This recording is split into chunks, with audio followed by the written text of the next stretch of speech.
జై భారత్ పార్టీలో ఎమ్మెల్యే అభ్యర్థులుగా చంద్రగిరి, తిరుపతి, శ్రీకాళహస్తి నియోజకవర్గం వర్గాల నుంచి పోటీ చేస్తున్న తమకు ప్రచారం సజావుగా చేసుకోవడానికి ప్రధాన పార్టీ నాయకులు పలు ఇబ్బందులకు గురిచేస్తున్నారని, తమకు భద్రత కల్పించాలని పోలీసులు సంబంధించిన అధికారులను అభ్యర్థిస్తే పట్టించుకోవడం లేదని జై భారత్ పార్టీ ఎమ్మెల్యే అభ్యర్థులు అమర్నాథ్, మురళీకృష్ణ, నిరంజన్ రెడ్డిలు ఆవేదన తెలియజేశారు.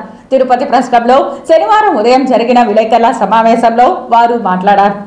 నేను ఒకటి మనవి చేస్తున్నా, ఈరోజు మా చంద్రగిరి నియోజకవర్గంలో మేము ప్రచారం చేస్తుండగా ప్రధాన పార్టీలైన వీళ్ళు వ్యక్తులందరూ కూడా మమ్మల్ని ప్రచారం చేసుకొని ఇవ్వడం లేదు. అనేక రకాలుగా దూషిస్తున్నారు. మిమ్మల్ని చంపేస్తాం, మా నాయకుడిని ఇబ్బంది పెట్టిన మీ పార్టీలు మిమ్మల్ని అందరినీ కూడా ఏదో విధంగా చేస్తాం, మీరు ఎక్కడ కానీ ప్రచారం చేయడానికి లేదు అని చెప్పి హుకుం జారీ చేస్తున్నారు. నేను ఒకటే మనవి చేస్తున్నా, గౌరవ ఎస్పీ గారికి, తిరుపతి ఎస్పీ గారికి పలు దఫాలుగా నామినేషన్ వేసినప్పుడు ఇప్పటి వరకు చెప్తూనే ఉన్నాం. సార్, మేము నీతిగా నిజాయితీగా రాజకీయాల్లోకి వచ్చినాం. యువత చదువుకున్న వ్యక్తులం, మేము రాజకీయాల్లో నీతిగా నిజాయితీగా పనిచేద్దామని వచ్చినాం. మాకు చాలా ఇబ్బంది పెడుతున్నారు. ఈ ప్రధాన పార్టీలను కూడా చాలా ఇబ్బందికి గురి చేస్తున్నారు.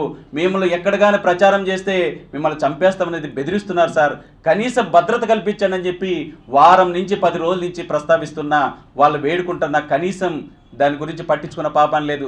ఎస్పీ గారు వారం నుంచి ఎస్పీ ఆఫీస్కి వచ్చింది లేదు. అడిషనల్ ఎస్పీ గారిని కలవమంటారు. అడిషనల్ ఎస్పీ గారి దగ్గరికి వెళ్తే డిఎస్పీ గారి దగ్గరికి వెళ్ళమంటారు. డిఎస్పీ గారికి వెళ్తే నాకేం సంబంధం, ఎస్పీ గారి దగ్గరికి వెళ్ళమంటున్నారు. మేము ఒక పద్ధతి ప్రకారం క్రమశిక్షణతో రాజకీయాలకు వచ్చి సేవ చేయాలని విద్యావంతులు ఎంకామ్ చేసాం యూనివర్సిటీలో, ఇక్కడికి వచ్చి పనిచేద్దామని ఉంటే ఈ విధంగా పోలీసు వారు చేయడం భావ్యం కాదు.